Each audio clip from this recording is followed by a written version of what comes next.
Clube está apresentando o Grande Jornal Regional. Clube. E a hora certa? Hora certa, 8 horas e 28 minutos, temperatura de 24 graus.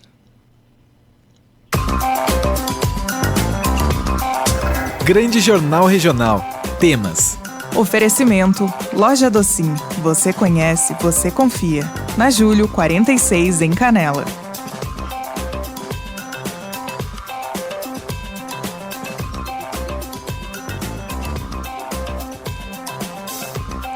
Para a Loja Docim, você conhece, você confia. Vamos ter agora a participação da advogada, a doutora Anne Grau-Miller, que preside a subseção, ela também é presidente, da subseção Canela Gramado, da OAB-RS. Ela é especialista em direito previdenciário. E vamos falar então sobre os impactos aí do novo salário mínimo. O governo havia anunciado que o salário mínimo seria de R$ 1.320, mas o valor na proposta de orçamento para 2023 para custear o reajuste do piso prometido por Lula se mostrou insuficiente para elevar o valor para 1.320. Assim, continua valendo o valor de 1.302 proposto pelo governo anterior em dezembro do ano passado. Porém, a doutora Anne Grau-Miller estava me dizendo que esse valor ele pode ainda ser mudado e voltar então aos 1.320. Doutora Anne Grau-Miller, bom dia. Bom dia, Braulio. Bom dia aos ouvintes. Tudo bem? Primeira participação de 2023? Primeira participação aqui, exatamente. Animado? E aí, doutora, vou começar por essa informação, que pode voltar a ser 1.320. Foi anunciado, agora de 1.302, porque foi insuficiente o orçamento para os 1.320, o orçamento do governo federal. Pode voltar, então, a ser 1.320? Isso. Janeiro trouxe várias novidades, Braulio? Governo novo, a questão do salário mínimo. Essa semana a gente teve também já a polêmica do imposto de renda. Mas o que acontece com o salário mínimo, então? Na transição do governo, o novo governo Lula gostaria de pagar R$ 1.320, tá? Essa foi a proposta e foi a promessa deles enquanto campanha também. Acontece que, ao fazer a transição, o valor que estava no orçamento estipulado era de 6,8 bilhões. E para pagar todos os reajustes com 1.320, esse valor de 6,8 bilhões não seria possível. Por isso, o governo decidiu recuar neste momento, pagar os 1.302, que era os 1.302, que era o que estava aprovado e o que tinha orçamento. Mas por que isso pode mudar, Braulio? Tem muita gente até que do INSS, enfim, que pergunta, vai ser maior? Não vai? Porque o governo segue negociando este valor, inclusive amanhã, dia 18, quarta-feira, o governo vai receber centrais sindicais, representantes, então, das centrais sindicais, para negociações, para tentar aumentar esse valor, tá? Se for reajustado para 1.320, é necessário uma medida provisória. E ela está sendo esperada para maio. Ontem, o ministro Haddad deu uma entrevista dizendo que eles estão fazendo cálculos que é possível que o salário vá de 1.302 até final de abril e a partir do dia 1º de maio, os 1.320. Isso causaria um impacto menor nas contas públicas, porque esses 4 primeiros meses do ano, então, seriam pagos os 1.302 e não os 1.320. Por que isso impacta tanto, Braulio? Quem é do INSS sempre pergunta, mas eu vou ter reajuste? Sim, os benefícios do INSS, então, as pensões por morte, os auxílios doença, as aposentadorias, enfim, elas nunca podem ser pagas com um valor menor do que o salário mínimo. Então, hoje está valendo o piso de 1.302. Se o governo, de fato, então, cumprir com o que está prometendo de reajustar para 1.320, a partir de maio essas pessoas deverão ter um segundo reajuste no ano de 2023. Isso impacta também, por exemplo, para o governo, em cima dos seguros-desemprego. Então, por isso que o governo imagina que esses 4 meses de economia, digamos assim, vai fazer uma diferença para poder aumentar em maio. Além disso, Braulio, é bem polêmico também a forma de reajuste do salário mínimo, tá? Nós tínhamos até o governo anterior ao Bolsonaro uma fórmula de cálculo que tentava recompor, além da inflação, um ganho real para os benefícios, para o salário mínimo, Mas no governo Bolsonaro nós tivemos uma alteração. Então, além de nós termos o salário mínimo corrigido pela inflação, mais a média do PIB dos últimos 5 anos, nós tínhamos só pela inflação. Isso, claro que o salário mínimo acompanhava a inflação, mas não tinha ganho real, como nós não tivemos agora esse ano. Então, a gente só acompanhou a inflação, mas não teve algum ganho de compra, né, de poder de compra no salário mínimo. O que o governo quer também é tem até um projeto de lei do senador Paulo Paim, que é voltar essa fórmula antiga de reajuste do salário mínimo para a gente voltar a pagar, então, a inflação mais a média do PIB dos últimos anos. Enfim, Braulio, quanto ao salário mínimo, a gente vai esperar essa edição ou não da medida provisória. O que aconteceu também essa semana, que as pessoas estão bem confusas quanto... De qualquer maneira, tem reajuste também agora para os 1.302 para as aposentadorias e pensões. Isso, o reajuste de 1.302, ele já está valendo, tá? Valendo, certo. Então agora todos os salários que vão ser pagos a partir de fevereiro, desde os salários então pagos pelo INSS quanto pelas empresas, enfim, já tem o reajuste de 1.302. Inclusive, um amigo hoje perguntou se esse reajuste do salário mínimo valeria também para quem faz estágio.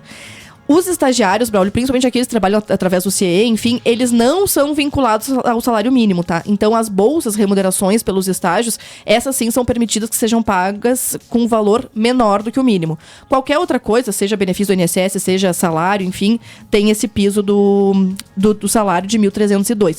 E ainda nós temos a questão dos salários regionais, enfim, mas hoje eu vou deixar para falar só do salário piso mínimo. Nacional. Exato. E o reflexo no imposto de renda? Então, bem falado essa semana também, porque uma coisa que sempre me perguntam quem é aposentado pelo INSS, inclusive daqui a uns anos tu vai me dizer isso também, dizendo, olha, eu me aposentei com 3 salários mínimos na época e hoje eu tô ganhando 1 salário e meio. Por quê? Tá acontecendo a mesma coisa com a tabela do imposto de renda, tá, Braulio? A tabela não tem sido reajustada, tal qual reajustes dos benefícios do INSS para quem ganha mais um salário mínimo. O que eu quero dizer com esse raciocínio? A última vez que a tabela do imposto de renda foi reajustada foi em 2015 pelo governo da Dilma, tá? Então, de 2015 a 2023, nós não tivemos reajuste da tabela do imposto de renda. Só que de 2015 a 2023, todos os anos o salário mínimo subiu, certo? Então, o valor da alíquota necessária para pagar imposto de renda permaneceu o mesmo, o salário foi subindo até que se encontra com esse valor mínimo de imposto de renda. A partir desse reajuste, agora que nós tivemos de 1.302, vai pagar imposto de renda quem recebe a partir de 1 salário mínimo e meio. Ah, é? Isso é inédito, nunca aconteceu no país. Que loucura. Que quem ganha 1 salário e meio... Vai pagar imposto de renda. Exatamente. Lá em 2015, quando houve o reajuste, a última vez que houve o reajuste da tabela, equivaleria a 2,5 salários. E Sim. hoje nós já falamos, então, de 1,5 salários. Que o percentual acaba sendo compatível com... Exato. Hoje, começa a pagar imposto de renda esse ano quem ganha a partir de R$ 1.903,99. Então, até o ano passado era isento, esse ano começa a descontar imposto de renda. Vai ser descontado? Vai ser descontado. Puxa vida. Más notícias, Braulio. Olha, é uma proposta também de campanha do atual governo reajustar, porque ninguém coloca a mão na tabela do imposto de renda. Então, é uma proposta também reajustar. E olha, se não me falha a memória, na campanha o Lula tinha dito que queria isenção para o imposto de renda para quem ganha a partir de R$5.000, tá? Veremos, isso tudo depende do Congresso também, mas enfim, né, é para ser discutido. Então, sinto muito, mas para quem ganha a partir de R$ 1.903,99, vai descontar 7,5% do seu salário. Rapaz, é que se aumenta daí o percentual, aí esse valor passa a ser maior, né? Exatamente. Quanto mais a pessoa... O salário vai ser maior. Isso. Né? Quanto mais a pessoa ganha, mais imposto de renda ela vai pagar. O imposto ele é descontado por faixas salariais. Então, quem ganha até 1.903 vai ter 7,5%. A partir desse valor, vai escalonando. Sim. Quanto mais tu ganha, mais imposto tu paga, até chegar na alíquota de 27,5%. Isso, então, fechando com o meu raciocínio da questão dos benefícios do INSS... o salário mínimo teve um reajuste de quase 9%, tá? Dos 1.212, que era o ano passado, para os 1.302 deste ano, nós tivemos um reajuste de quase 9%. Quem recebe do INSS e ganha mais do que um salário, teve um reajuste de 5,93%, tá? Quase 6%. Então, só aí, quem ganha mais do que um salário do INSS tá perdendo, entre aspas, 3%. Por isso que os benefícios do INSS vão achatando com o passar do tempo.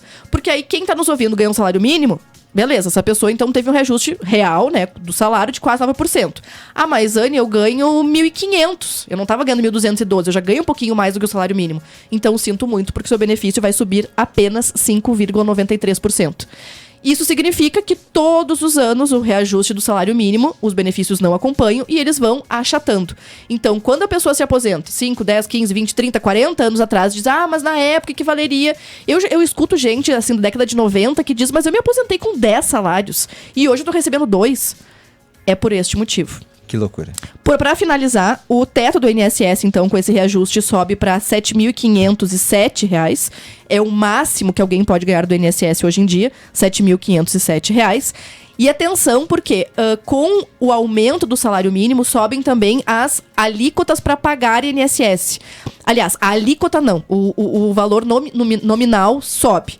Então, para aquelas pessoas que pagam o INSS sobre um salário, a partir agora da competência janeiro, que deve ser paga em fevereiro, elas têm que fazer o cálculo sobre o valor novo. Porque quem paga INSS com um valor menor do que o salário mínimo não tem essas contribuições validadas. Então, muito cuidado. Muitas vezes a pessoa segue pagando o carnezinho, ou enfim, a guia, com o valor que pagava o ano passado, e aí fica tranquila, achando, tô pagando o INSS certo, mas na verdade não, porque esses valores, se a pessoa não atinge o mínimo, que é um salário mínimo de contribuição, essa pessoa não vai ter essa contribuição validada, tem que fazer uma complementação, enfim. E, agora sim, Braulio, pra finalizar, só pra deixar um recado que hoje é dia 17, né? Então, até o final da semana, nós temos o retorno do recesso forense. Outra coisa também que em janeiro a gente passa respondendo. Doutora, meu processo, como é que tá? Até o dia 20, nós temos o recesso forense, é por lei agora em todo o país, do dia 20 de dezembro ao dia 20 de janeiro. O judiciário não corre os prazos, então até podem sair intimações, audiências só aquelas urgentes, processos só são impulsionados aqueles então que de réus presos, que envolve violência ou infância, criança, tudo mais. Então, para as pessoas entenderem que a partir do dia 20 de janeiro, agora o processo tem movimentação normal. Até então, nós estamos em recesso. Então, por hoje é isso, Braulio. Queria trazer essas pinceladas do salário para as pessoas entenderem um pouquinho e para a gente pressionar o governo esse ano por 2 motivos, né?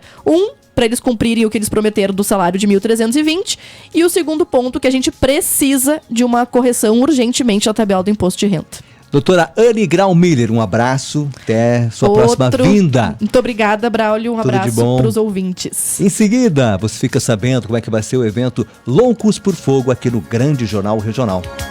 Clube. E a hora certa? 8h41, temperatura marcando, temos 24 graus.